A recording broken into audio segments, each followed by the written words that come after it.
আমি হয়েছি একজন মালয়েশিয়া কামলা, বুঝছো? আমি তোমাদের মাঝে আমি দুইটা কথা বলবো।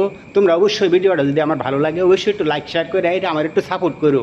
আমি দুইটা কথা বলবো। বাংলাদেশে যারা এই যে বড় বড় মাথাওয়ালা আছে না, তারা কি খালি দুর্নীতি বুঝে? বালা কাম কি তারা বুঝে না? যারা হইলো গা খালি তোমরা দুর্নীতি করো, তোমরা কি একটু মরার চিন্তা করতারো না? রাত করে একটু নিবিড়ে বইয়া বইয়া বা হইতা একটু মরার চিন্তা করো যে চুক্তি মঞ্জা গেলে দুর্নীতি যে করতেছ, কার লেগে করতেছ? এই দুর্নীতিটা টাকা দিই পরে কব্বরে দা দিব। আমি বলবো যারা দুর্নীতি করতেছ এখনো সময় আছে, বাচ্চা থাকতে তোমরা ভালো হয়ে যাও, গরিবের পাশে থাকো, গরিবের তোমরা একটু সাপোর্ট করো, ঠিক আছে? খালি দুর্নীতি করো না।